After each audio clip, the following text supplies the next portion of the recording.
Olá, estudantes! Sejam bem-vindos e bem-vindas à nossa unidade curricular de aprofundamento Povos Amazônidas. Eu sou o professor Dário Pinheiro e vou acompanhar vocês nesta aula. É isso aí, pessoal. Tudo bem com vocês? E vamos a essa aula, né? Mais uma aula muito interessante e que eu vou estar junto com o professor Dário. Eu sou o professor Rosângelo Assis e vou estar aqui com vocês em Povos Amazônidas. Vamos ver o que vai acontecer nessa aula? É a aula de número 12, o nosso objeto de conhecimento, desmatamento na Amazônia. O detalhamento desta aula: desmatamento legal e desmatamento ilegal. Desmatamento no mundo, desmatamento no Brasil e desmatamento e educação ambiental. E agora, professor Rosângelo? Vamos à nossa aula, venham com a gente.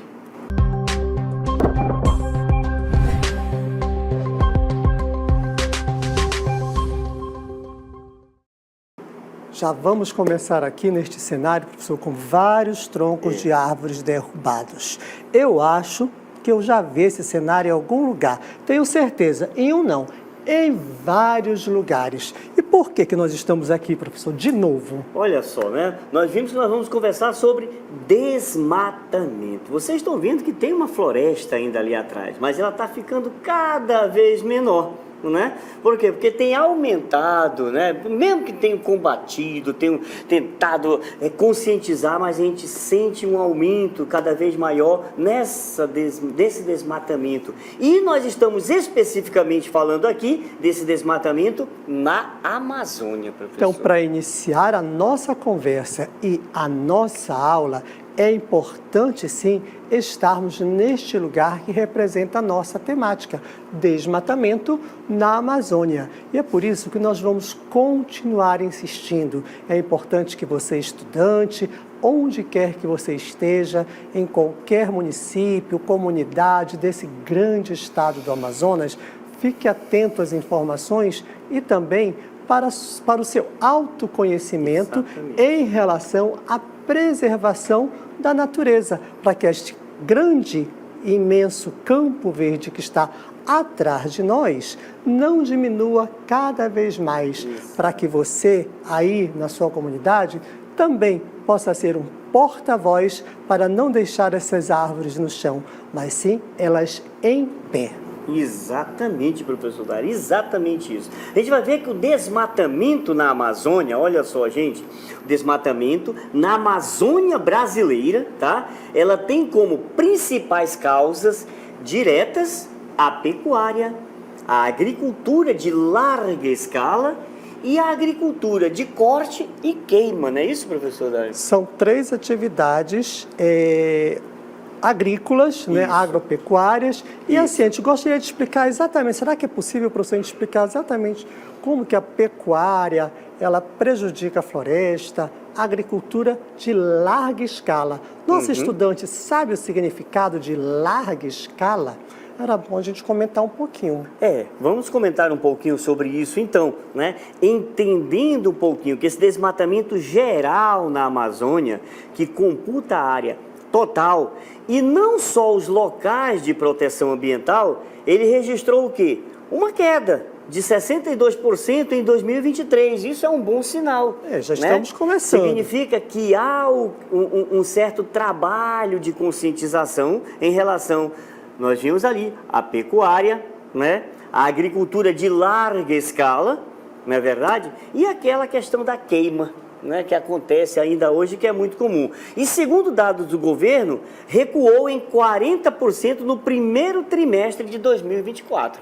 Mas mesmo tendo recuado, nós temos que admitir, porque nós sentimos isso, nós vemos isso, como nós estamos aqui demonstrando neste cenário, que o desmatamento geral na Amazônia computa uma área total e não só os locais de proteção ambiental registrou.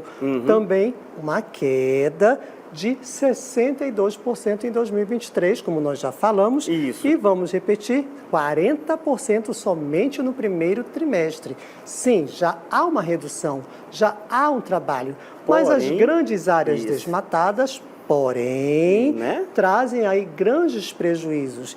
E quando chega a época, aquela época mais quente, né, na Amazônia, que a Amazônia é sempre um pouco quente, mas tem uma época que fica sem chuva. E aí os danos, as consequências, as probabilidades, elas aumentam. Gente, nem sempre esse desmatamento ou até incêndios que às vezes acontecem são por ordem natural. Não, desmatamento é sempre provocado pela mão do homem, pelas nossas mãos, pelas suas mãos. E é isso que a gente tem que evitar, né, professor? Exatamente. E esse desmatamento aí, professor Dari, ele tem sérias consequências para o meio ambiente, né? Incluindo, por exemplo, a perda da biodiversidade. Claro. Existe ali, né? Claro. Uma degradação do solo, como nós estamos vendo aqui, né? Alterações nos padrões climáticos e contribuição para as mudanças climáticas. Se nós enfrentamos ondas de calor ou ondas de muita chuva, por exemplo,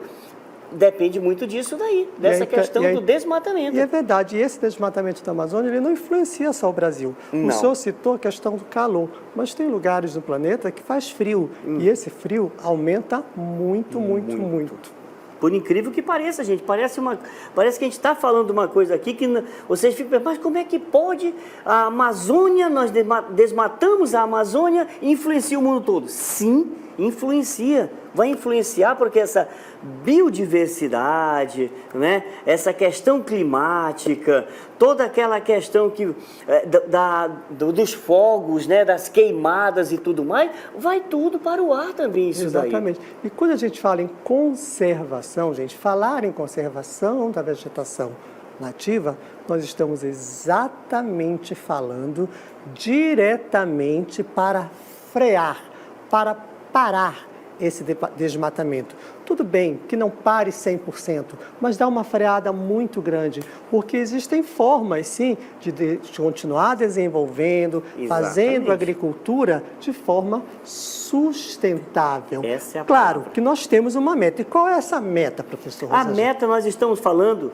de zerar o desmatamento, né? Nós precisamos urgente trabalhar com essa ideia aí, gente, de zerar o desmatamento, porque senão sofreremos já estamos sofrendo e a tendência é piorar ainda mais, né? O que a gente vai sofrer, as consequências desse desmatamento. Então, estamos falando dessa meta aí. E o desmatamento, professor, ele tem algumas maneiras, não é isso, de ocorrer? Vamos verificar? Exatamente. São duas maneiras, assim. Pode desmatar? Vamos dizer que sim, pode. Como eu disse agora há pouco, existe uma forma de fazer isso de forma sustentável. Certo. E isso ocorrendo, ela é legal, quando ele é autorizado pelo órgão. Ou ilegal, quando não tem autorização. Eu acho que a gente vai trabalhar um pouco essa questão do desmatamento legal e do desmatamento ilegal. Vamos sair um pouco daqui, vamos dar uma volta para chegar aí no desmatamento, assim, onde tem desmatamento, outro cenário que seja um desmatamento também. Vamos lá, seguindo, vamos prestar atenção, vamos ver o que vem aí. Em nossos passeios estamos aqui de novo, só que agora, gente, estamos numa área também desmatada, mas eu vejo uma diferença aqui, professor. Olha só esse desmatamento, tudo certinho, tem uma certa grama, uma determinada vegetação foi preservada. Poxa, quem fez esse desmatamento fez bem direitinho, né? Sabe por quê, professor? Porque esse desmatamento aqui é legal, ele foi legalizado pelos órgãos competentes do governo. E tem órgãos, tem leis que vão, assim, digamos, orientar e permitir que é o desmate? Exatamente, para que não possa ferir, né, o meio ambiente. Lá no meu sítio eu quero fazer uma plantação, criar umas cabecinhas de gado. Como é que eu faço isso? Então a gente precisa ir lá no CAR. O CAR é o que é? O Cadastro Ambiental Rural. e você vai fazer esse cadastro. Não é tão simples assim não, tá, professor? Porque tem que ter toda um estudo. Claro, né? tem que conhecer a natureza. Acho que um técnico vem aqui dos órgãos, né, competente para dizer, olha, tira isso, põe aquilo, e para fazer o uso alternativo do solo sem prejudicar a natureza. Exatamente isso, professor. Resumindo em palavras, isso é muito legal mesmo. Então, professor, vamos voltar à nossa cartela? Vamos lá? Que agora eu já sei como explicar. Vamos lá, então. Muito bem, pessoal. Então, vamos entender melhor essa teoria do desmatamento legal. É possível? É sim. Para que o desmatamento seja considerado legal, é necessário que se obtenha uma autorização para supressão da vegetação nativa da área onde se deseja fazer o uso alternativo do solo, sem que cause danos ou prejuízos ao meio ambiente, professor Dário. Então, o desmatamento legal, ele é autorizado, ele é estudado e não causa dano ao solo nem ao meio ambiente. Muito bom saber disso. Eu peço, inclusive, que nossos estudantes anotem este conceito, ponham isso não só no caderno, mas na prática também. É possível desmatar, mas desde que seja de forma legal. Mas, professor, a gente continua um cenário aqui com muitas árvores caídas. Vamos continuar andando aí pela floresta, porque eu acho que a gente vai encontrar outros cenários que o nosso estudante também precisa conhecer. Vamos lá, então. É isso aí, professor. Para falar de desmatamento, nada melhor do que estar numa área desmatada para que nossos estudantes entendam melhor. Olha aqui, árvores derrubadas, o solo... Epa! Que foi? Essas árvores são derrubadas de qualquer jeito. Estou vendo ali derrubar até uma mangueira cheia de mangas maravilhosas. Isso eu acho que não está certo não, tá, professor? Professor Dário, realmente não está certo. Você observou muito bem. Sabe o que está acontecendo? Nós estamos em uma área de desmatamento ilegal, professor. Tem isso, desmatamento ilegal, quando faz de qualquer jeito, como foi feito aqui? Exatamente, olha, tirar uma área, né, de uma vegetação, normalmente às vezes é uma vegetação de uma determinada área não autorizada pelos órgãos competentes. Então para eu desmatar eu teria que ter uma autorização. Exatamente. E o que acontece com a pessoa que fez isso, professor? Ela fez de qualquer jeito, danificou a natureza. Eles terão que ser punidos. Eles são punidos? Podem levar multas, e multas pesadíssimas, né? E podem, inclusive, serem presos. Serem presos. E eles têm também, eu acredito, professor, que repor os danos que eles fizeram à natureza. Deveriam ser obrigados a fazer isso, eu né? acredito que a lei permite. Mas, para a gente entender melhor, vamos voltar às nossas cartelas para entender um pouquinho mais sobre desmatamento ilegal. Muito bem, então, vamos entender essa teoria agora do desmatamento ilegal. O desmatamento ilegal refere-se à remoção da vegetação de áreas florestais ou de proteção ambiental sem a devida autorização ou em violação das leis ambientais e regulamentos. Essa questão do desmatamento, tanto legal quanto ilegal, não é somente na Amazônia, como eu já acabei de dizer. Ela existe no mundo todo. Só para vocês terem uma ideia, nós trouxemos aqui para vocês uma informação que, olhem só, leiam junto comigo. Leia aí, professor José. Cobertura florestal mundial perdeu 3,7 milhões de hectares em 2023. Isso no mundo todo. Gente, 3.700.000. Vamos ver então? Vamos assistir um vídeo que conta um pouquinho, uma reportagem interessante? Tem reportagem sobre isso, então ouçam com atenção, porque esta informação, ela é verídica, ela é real. Vocês podem observar aqui no vídeo. Vamos lá, vamos ouvir juntos e com muita atenção.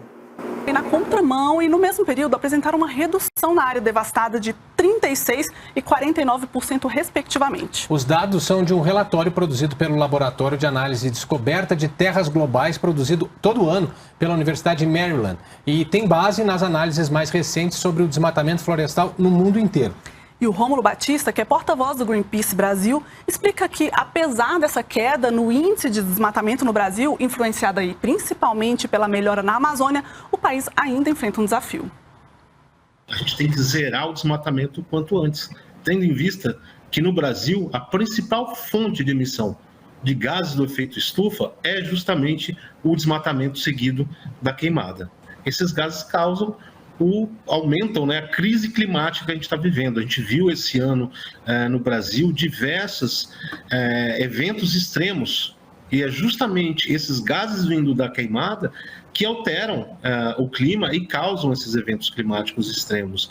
E, infelizmente, aumentando a temperatura, a gente torna também a floresta mais seca e mais sujeita a mais queimadas, ou seja, é um ciclo que se autoalimenta. Fica até difícil de respirar com esse tipo de informação, que o ar fica mais seco, mais poluição no mundo, menos floresta. É isso mesmo, professor, é isso mesmo. Vocês percebem, né? A reportagem foi muito clara. Nós precisamos zerar isso daí, porque nós estamos... Zerar. É por isso que nós insistimos aqui em nossas aulas, insistimos nas informações da conservação da natureza e zerar o desmatamento. Já foi desmatado muito já foi devastado. No mundo todo vocês viram. E eu acredito, professor, que no Brasil a situação não está também tão muito boa. E eu acho que nós temos também uma reportagem que nós preparamos que fala aí desse ponto de não retorno. Olha só, quer dizer que nós chegamos num momento que 47% da Amazônia caminha para o colapso. Imagina isso. Vamos tentar entender e vamos rever um pouco, né, essa questão dessa reportagem. Vamos ver o que vai acontecer aí, né, para poder entender bem o que... Né, nós vimos a reportagem no mundo e agora vamos ver no Brasil também, professor. Né, o que acontece aqui. Vamos ver. Vamos ver. E se estende por 8 países da América Latina, incluindo, claro, o Brasil. Mas quase metade do território pode entrar, olha só, em colapso até 2050 devido ao desmatamento e, claro, consequências também do aquecimento global. Se isso acontecer, será um ponto em que não haverá retorno. O alerta está em um estudo liderado por pesquisadores da Universidade Federal de Santa Catarina e publicado na conceituada revista científica Nature. No ano passado, chocaram as imagens dos botos mortos à beira de rios, cursos d'água que secaram, incêndios.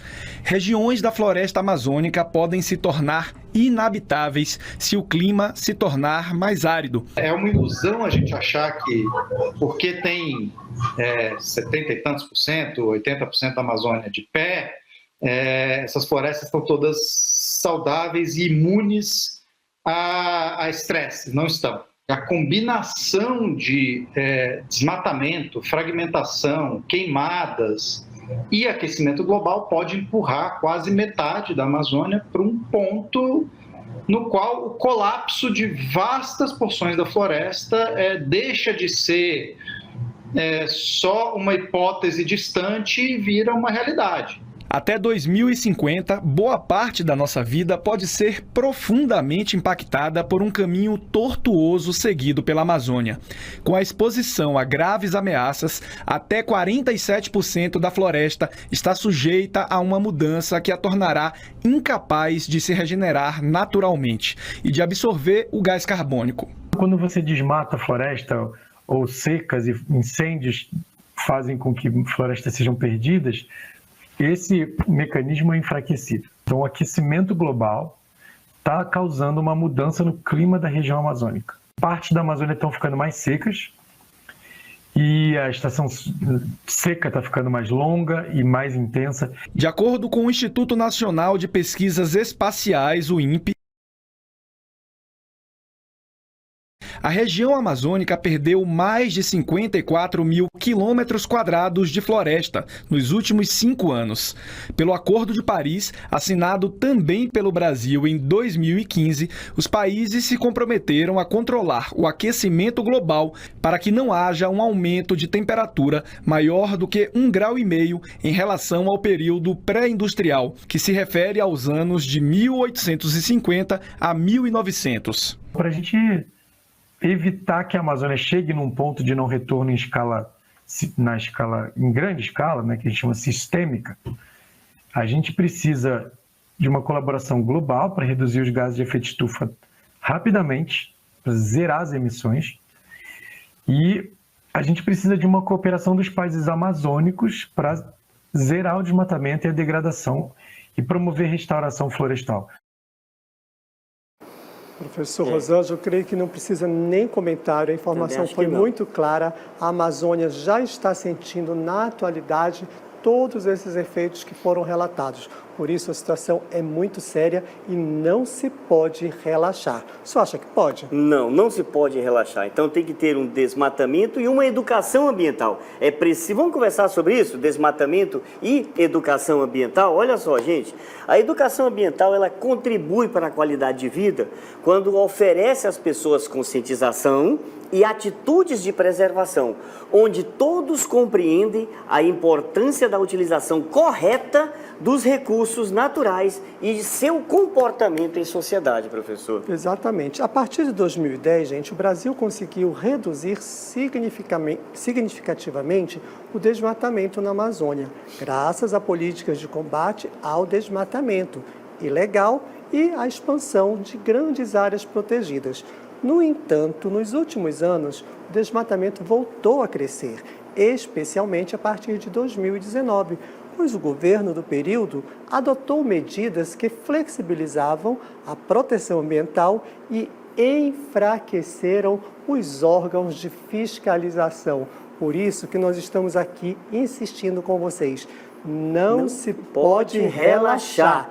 Desmatamento e educação ambiental. Desmatamento zero e educação ambiental vai aí continuar. E o que a gente pode fazer, professor Rosângela? Então a gente tem algumas técnicas, vamos dizer assim, né? Então vamos lá, algumas atitudes que a gente precisa. Olha só, a gente precisa trabalhar, preservar a biodiversidade, não é isso? Então, as medidas de luta contra esse desmatamento são de extrema importância para a preservação das florestas e para garantia de um futuro sustentável. Essas medidas são importantes justamente por causa disso, né? Porque elas preservam a biodiversidade, elas protegem o clima, promovem o desenvolvimento sustentável, garante a segurança alimentar, promovem a justiça social. Quando nós falamos de preservar a biodiversidade, nós estamos dizendo que as florestas, gente, elas são o quê? Um lar da grande variedade de espécies animais e vegetais. E muitas delas endêmicas e ameaçadas de extinção, professor. E aí vai uma sequência. Quando a gente fala também em educação ambiental, é para proteger o clima. Sim, educação ambiental protege o clima, porque as florestas, gente, elas desempenham um papel crucial na regulação do clima, ao absorver e armazenar dióxido de carbono da atmosfera. Exatamente, né? Aí a gente vai trabalhar também com o quê? Com esse promover, né, esse desenvolvimento o quê? Sustentável, que nós já vemos conversando um pouquinho aqui. A preservação das florestas e a luta, gente, contra o desmatamento são essenciais para a promoção desse desenvolvimento sustentável. Ele busca o quê? Equilibrar o crescimento econômico com a proteção do meio ambiente. E aí vai buscar uma melhoria na qualidade de vida das pessoas. Garantem também aí a segurança alimentar. Isso é um tema que com certeza vocês têm ouvido falar, que é a questão da segurança alimentar. Isso. Ou seja, eu sei o que eu vou comer amanhã, porque estamos produzindo a terra para produzir. Então é por isso que a educação ambiental também vai garantir a todos nós essa segurança alimentar. E o número 5 que estará aí, olha, promovem a justiça social. O desmatamento estar associado muitas vezes o quê? À grilagem de terras, ao trabalho escravo, à violência e à exclusão social, gente. Então, é preciso também promover isso daí. Por isso, professor, que nós temos que zerar o desmatamento e ter, a partir de já, uma educação ambiental em muito larga escala, não somente aqui no ensino médio, mas durante toda a educação básica e principalmente durante toda a vida. Que isso se torne uma norma de conduta, um pensamento que garanta a todos nós que pelo menos esses 5 itens aqui sejam garantidos. Vamos repeti-los, professor Rosângela. Primeiro, preservam biodiversidade. Segundo, Protegem o clima. terceiro, Promovem desenvolvimento sustentável. quarto Garantem a segurança alimentar. e quinto. Promovem a justiça. Portanto, gente, fique ligado aí, porque esse tipo de atitudes individuais são fundamentais para se combater o desmatamento. Vamos ver algumas dessas atitudes, professor? Primeiro, olha, consumir alimentos produzidos de forma sustentável. Tem que consumir aquilo que você tem certeza que foi produzido com sustentabilidade. Exatamente. Reduzir também o consumo de carne. Lembra daquela questão da pecuária que é feita lá no início da aula? Exatamente. Pois é isso aí, né? Vamos reduzir. E vamos plantar mais árvores, gente, Exatamente. porque árvore de pé é o que importa. Então, já derrubaram tanto, já tem tanta cobertura florestal, como vocês viram nas reportagens, já foi tão danificada. Então, vamos plantar árvores. Vamos comprar também produtos reciclados, né, pessoal? Olha, tem tanta gente que trabalha já com essa reciclagem aí, ajudando a natureza, né? E vamos ajudar essas pessoas também comprando esses produtos reciclados. Parece brincadeira, mas também vamos deixar aqui para vocês a seguinte dica: economizar água.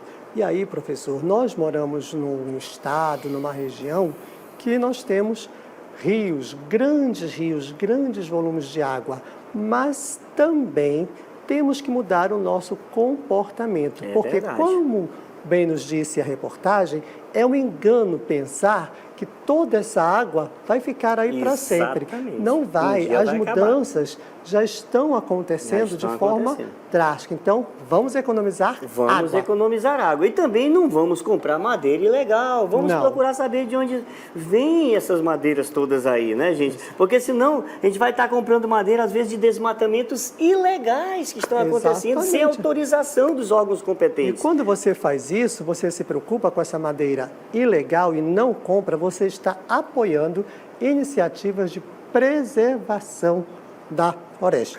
Exatamente. E junto com isso tudo, é importante utilizar fontes de energia renovável. Olha só, Só professor. pode citar uma só para nós, de fonte de energia renovável? O professor? sol, né? O sol. O Pronto, sol, nós energia temos solar. muito sol aqui na Pronto, olha nossa só que terra. legal. Reciclem o lixo. É importante não deixar o lixo de qualquer jeito, para não virar um lixão, para não trazer doenças e Isso também mesmo. reaproveitar. E, gente, vamos participar de campanhas de conscientização. Isso é muito importante, não é isso, professor? Exatamente. E essas campanhas, gente, mais uma vez a gente vai insistir. Pode começar por você. Este é um movimento que pode começar com cada um de nós. Exatamente. Nós somos pontos fundamentais, não só professores, não só alunos, todos os comunitários são importantes. Todas as pessoas estão aqui juntas para manter o planeta vivo, para que nós continuemos vivos. Por isso, fique ligado. Fique ligado, gente. Fique ligado aí. Olha só. Olha só aqui, que lindo. É para ficar ligado, é por isso que a gente insiste, para que esse paraíso que nós temos aqui, para que ele continue, para que ele não deixe de existir. Exatamente. Professor, é possível conciliar o desenvolvimento, aqueles prédios, com a natureza? Olha só que lindo. É possível isso? Com certeza é possível, professor. Com certeza é possível. No momento em que nós tomarmos a consciência da importância dessa natureza para a nossa vida, para a nossa existência, a gente vai conseguir fazer essa conciliação, né? Aquilo que você falou várias vezes na nossa aula, aquele desenvolvimento sustentável, estar aqui mostrando que é possível, né? Gente, nessa imagem. Então vamos ficar aqui nessa imagem linda, nesse paraíso sustentável, e muito obrigado.